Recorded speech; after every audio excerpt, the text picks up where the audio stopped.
we are going to discuss another essential element of any story, which is its structure. Narrative structure can encompass various aspects of any story's framework, but it relates to the order in which its different elements are arranged, specifically how the narrated events unfold chronologically. Note that I am not suggesting a fixed timeline, but rather the impact of varying the sequence on storytelling and reader perception. The order in which events occur in the story's world are two distinct concepts: the sequence in which events occur and the sequence in which they are narrated. Often we overlook this distinction because many stories naturally align these sequences, making them appear seamless. Describe the sequence of events in a straightforward, chronological manner, starting from the beginning and proceeding to the end, without skipping or leaving out any, which is how we typically experience time and narrate our life events. Yet there are alternative methods to perceive and recount these sequences, offering different perspectives on the passage of time and the storytelling of our personal histories. The events of a narrative. There are other different orders in which they can be recounted, and here we will see some of them.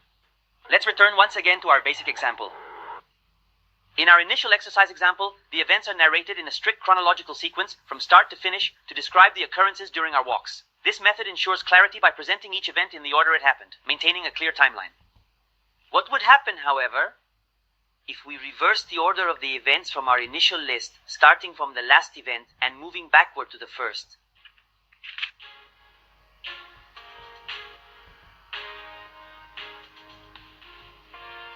Reversing this narrative's events would alter the story's progression.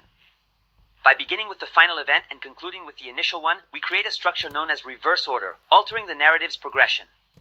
In this structure, the sequence of events is flipped, starting with the final event and moving backward to the first. We initially discover the last occurrence and trace back to the beginning. This structure creates a curious effect by reversing the event order, that we are aware of the future of our characters and the story's world, yet remain ignorant about their pasts. We journey back in time to uncover the origins of what initially caught our attention. This narrative technique is not widely used, but undeniably presents a unique approach, distinct from more conventional storytelling methods.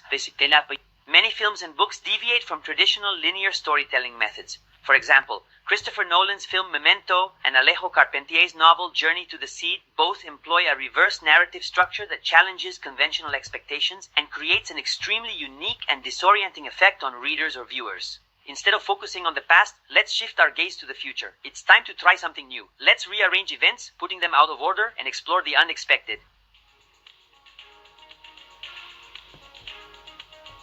If a story shows us the events it narrates, it reshapes our perspective. In disorder, it occasionally leaps ahead into future moments and just as often skips back to past instances. Yet this process enables us to discern the correct chronological sequence of these occurrences had they been presented in a linear fashion. What it is doing is offering us a discontinuous structure, where events leap forward and backward in our minds, creating an impression of altered perception. This can also suggest a different understanding of the sequence, as if reshaping our view of the events in a non-linear manner.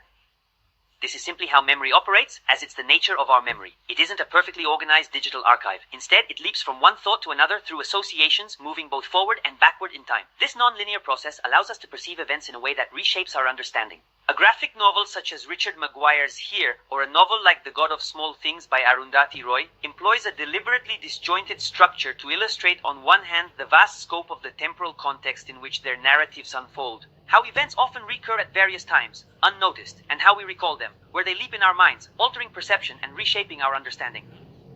And the way we envision the future is inherently constrained by our current knowledge and experiences. The sequence, whether ordered or chaotic, that I've established with these symbolic cards reflecting historical occurrences can now be interpreted thus. I stepped away from the bridge. Before I had climbed the bridge, before I had reached the avenue, I thought about moving on after getting off the bridge, but I didn't. I had arrived at the fire station before, much earlier than leaving the building, and arrived at the other corner where the barber shop is. This was before crossing the avenue from above and much before walking down that entire road in the opposite direction, because I had already advanced in the opposite direction of the traffic.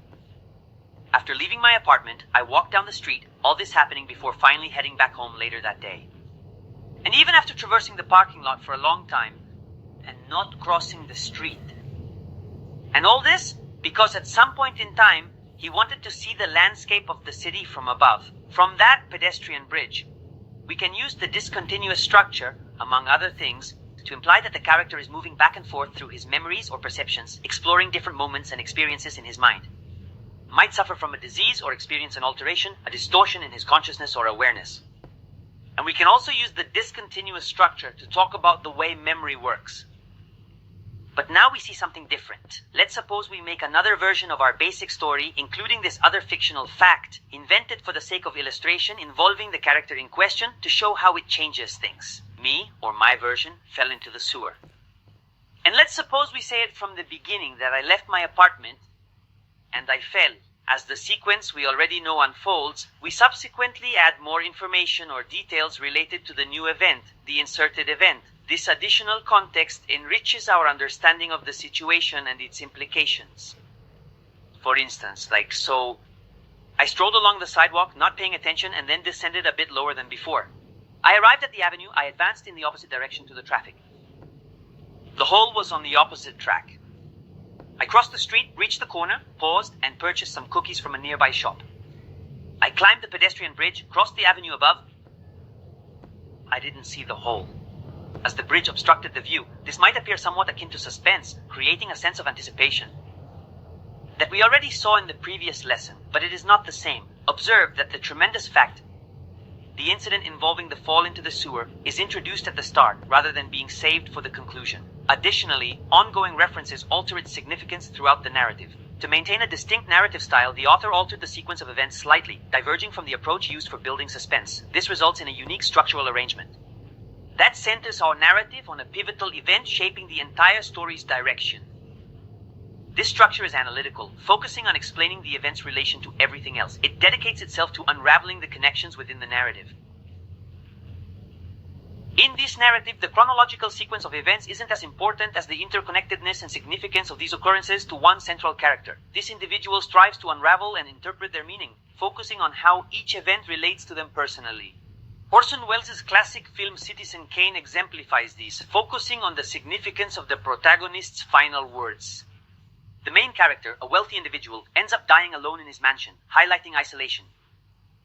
Crafts an entire narrative where various characters attempt to decipher the significance of those enigmatic words. And as they go through their investigation, they reconstruct the character's entire life. All this contributes to adding diversity to your narratives. Moreover, it aids in offering varied interpretations, which is evident within the analytical framework of the tales you narrate. And there is a third use, equally important, that we will see in the next lesson.